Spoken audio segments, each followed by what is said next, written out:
¿Quién no recuerda a los simpáticos y acomedidos ratones que ayudan en todo a Cenicienta? ¿Y qué decir de Ratatouille, ese pequeño ratoncito que su mayor anhelo era cocinar? Pero no todo es un cuento de hadas. Desafortunadamente, esos hermosos animalitos que nos causan los más bellos sentimientos son portadores de una terrible enfermedad que en los últimos años ha tomado fuerza: leptospirosis. La leptospirosis se comporta como una enfermedad endémica, con brotes epidémicos, siendo observada en zonas urbanas, suburbanas y rural. Desde 1998, la tasa de incidencia está en aumento, al igual que en otros países. Este aumento se relaciona a la situación regional y a factores climáticos como las inundaciones. La leptospirosis es una antropozoonosis de distribución mundial, causada por espiroquetas patógenas del género Leptospira y caracterizada por una vasculitis generalizada. Afecta a numerosas especies animales, salvajes y domésticas, que son el reservorio y la fuente de infección para el hombre. En ellos, la infección es desde inaparente a severa y causa pérdidas económicas importantes. Los animales infectados eliminan el germen con la orina, contaminando terrenos y aguas. Las leptospiras pueden permanecer durante largos periodos en sus túbulos renales, siendo excretados con la orina sin estar el animal enfermo.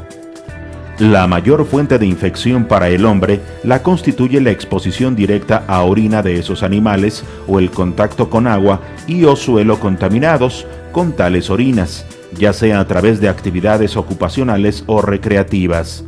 También una fuente importante de contagio son los alimentos enlatados, ya que éstas permanecen en almacenes y bodegas durante largos periodos y los roedores son habitantes habituales de estos inmuebles. Por ello, es muy importante que antes de consumir cualquier alimento enlatado, fruta o verdura, sea debidamente lavada con agua limpia, jabón y cloro, ya que puede contener esta bacteria que es muy peligrosa para nuestra salud. Ya nos encontramos con el doctor Marco Antonio Venancio Hernández, que él es médico internista, alergólogo e inmunólogo clínico, para que nos amplíe más la información de la leptospirosis. Doctor, ya vimos en el reportaje un cuadro general de lo que es la leptospirosis, pero díganos en realidad qué es la leptospirosis. La leptospirosis es una infección bacteriana, se produce por una espiroqueta, es una bacteria del género Leptospira.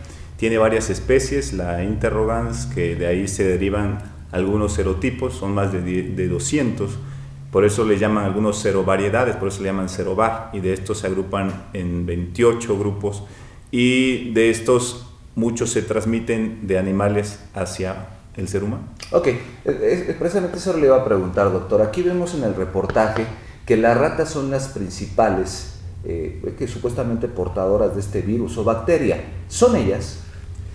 Las ratas es una de las vías, sí, de las principales, pero también puede estar en otros animales como perros, como cerdos, como vacas, aunque las especies que se han visto con mayor gravedad sí se han relacionado algunas veces a ratas, porque es la variedad icterohemorrágica, que es de la forma grave de este tipo de enfermedad. Y si son estos animales los reservorios, que quiere decir que son portadores de esta bacteria y que la pueden transmitir al ser humano, y el ser humano pues manifiesta en sí la enfermedad. Y va también desde animales domésticos, un perro, un gato, etcétera, ¿no?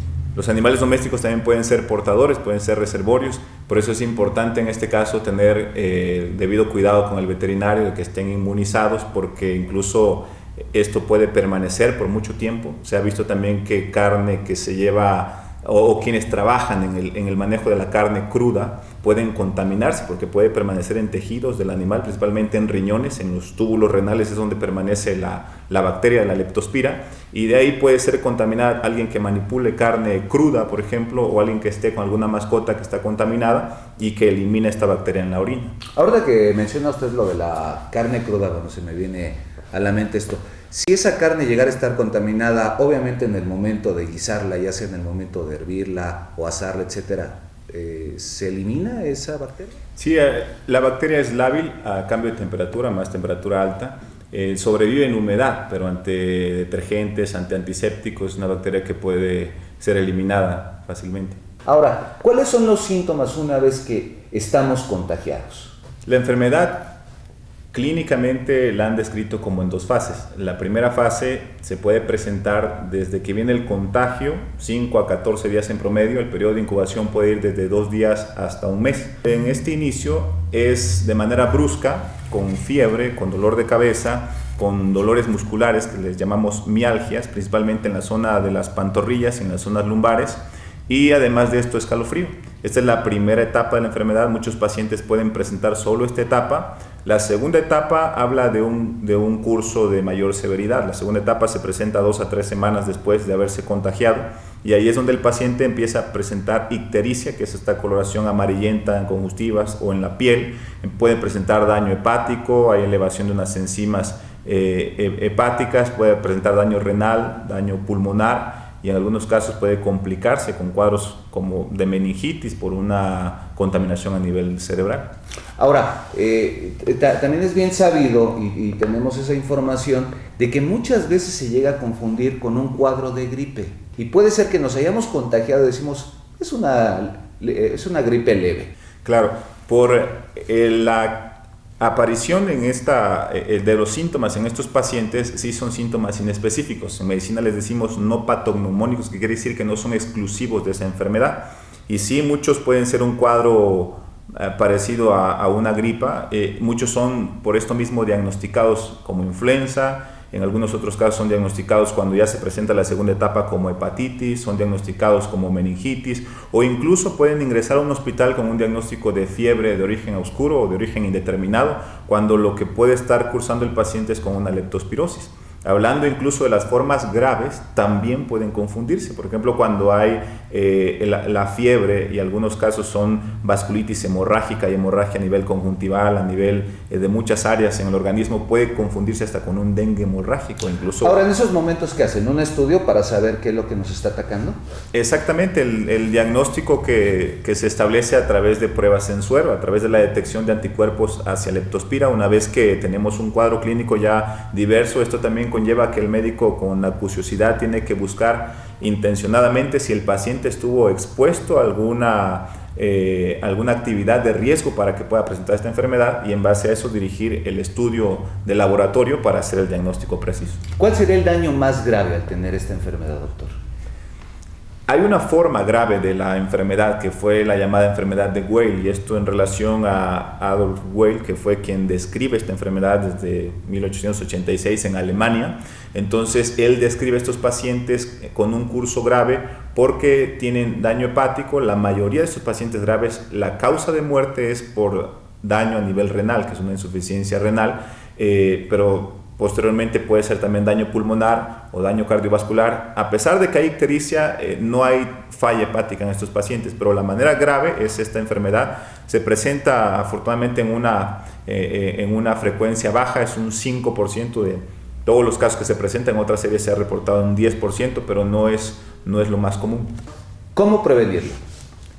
La prevención tiene que ver con, primeramente, saber que si alguien está trabajando en alguna área de riesgo, por ejemplo, si alguien está trabajando en el área de la medicina veterinaria, o está trabajando en el área de cultivo, está expuesto a zonas donde hay humedad, con lodo, hay que protegerse ya sea con botas, hay que protegerse cuando hay que trabajar con los animales con guantes, porque la principal vía de transmisión es a través de agua contaminada con la orina de los animales que depositan las leptospiras, o bien a través de lodo, porque también en el lodo puede haber las bacterias diseminadas cuando hay animales que han orinado en algunas áreas rurales, por ejemplo, y se ha visto brotes con una mayor incidencia en zonas donde hay desastres naturales, por ejemplo inundaciones, porque estas zonas que están contaminadas por leptospiras pues, son diseminadas en el momento que viene la inundación, y es ahí donde se pueden presentar casos de una mayor frecuencia en la zona que esté afectada. Ya bajémoslo al plano terrenal, como dicen, al plano cristiano. Esto quiere decir que, podemos tener ese contagio inmediato. A lo mejor yo estoy haciendo jardinería en mi casa y existe ese tipo de animales donde han orinado, yo voy y cojo la tierra o alguno de mis hijos se puede contaminar. ¿Es correcto, doctor? Lo que también hay que puntualizar es de que la leptospira es una bacteria móvil. Su forma es como un sacacorchos y en las puntas es como un gancho de coser y penetra la piel, solo que esta debe de estar de alguna manera lacerada, erosionada, lastimada para que la leptospira pueda entrar e invadir, porque una vez que invade, en 48 horas está diseminada en sangre y prácticamente en todos los órganos. ¿Y se me llevo las manos a la boca?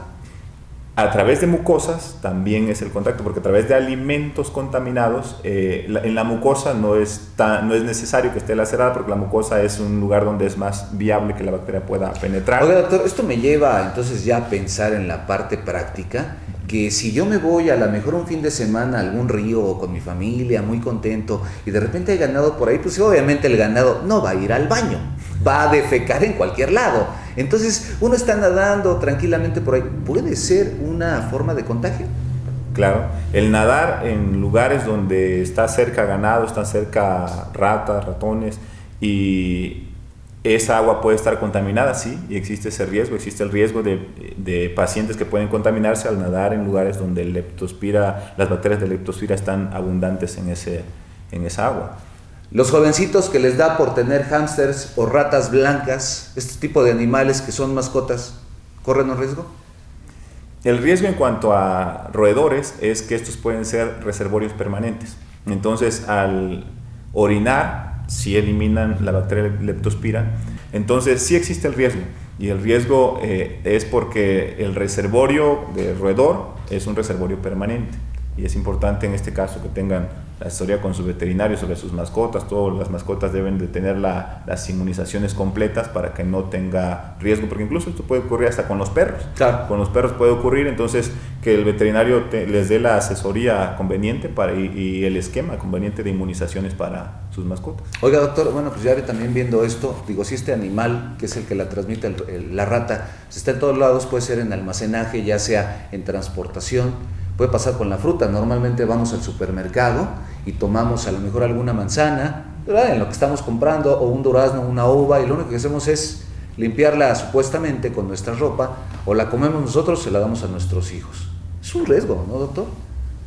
El riesgo, como lo comentan, de las latas almacenadas, donde hay roedores de manera importante en bodegas, pues es que en algún momento podría ser que la orina de estos roedores pueda caer en algunos de estos almacenes, sean una lata, sean una fruta, y el problema es que nosotros no podemos de alguna manera identificar esta lata es la que está contaminada, esta no, y las medidas no son, como comentaba hace rato, no son en general de alarma, sino las medidas de higiene que comúnmente debemos de tener o deberíamos de tener, que es que la fruta sea desinfectada, que sea lavada con ya sea los desinfectantes que pueden encontrar en cualquier súper o incluso con cloro, y bien las latas también con agua y jabón. La leptospira no es resistente a los desinfectantes, no es resistente al jabón. Con agua y jabón puede ser eliminada y ya con mayor seguridad puede ser consumido el producto. O sea, lo que recomiendas, doctor, sería que antes de que ingrese a nuestra casa, si fuimos al supermercado, entren latas o verduras, desinfectarlos, que sean desinfectados, que sean lavados, y eso dará mayor seguridad de que no se presente este problema. Eso es lo que pretende este programa, eso es lo que pretende esta sección con los doctores, de que a veces pensamos, o sea, están ahí las enfermedades, pero pensamos, como todos, que nunca nos van a alcanzar. Y la patología existe, tenemos, yo creo que las condiciones adecuadas para que se... Entonces, tenga usted previsión, cuando usted, si usted es persona de ciudad, tenga cuidado en su casa, los alimentos que va usted a meter, las frutas y verduras, desinfectarlas. Usted que está en el campo, que trabaja en algún lugar, ya nos dijo el doctor, manipulando carne, ya sea carne roja o carne de pollo, etcétera, ya lo sabemos que se puede infectar la gente, ¿sí? Entonces, tener cuidado, trabajar con las medidas adecuadas de higiene, ¿no, doctor? Claro. Y en cuanto a personal médico, si hay algún caso probable, en México se cuenta con el Instituto Nacional de Diagnóstico y Referencia Epidemiológica, el INDRE, y son los que tienen experiencia en esto, han publicado trabajos sobre leptospirosis en México, y son los que tienen mayor experiencia incluso en el diagnóstico. Pueden ser referidos ahí, que ahí puedan ser diagnosticados y ya posteriormente tratados adecuadamente. Estuvo pasando la información del doctor, su teléfono, su correo electrónico, por si usted directamente o personalmente le quiere hacer llegar estas preguntas al doctor o ampliar la información, si tiene algunas dudas, doctor, para que usted atienda al público. Muchas gracias, doctor, y esperemos que no sea ni la primera ni la última vez. Lo vemos por aquí. Gracias, doctor. Continuamos en Convulsión TV, el show de Sony.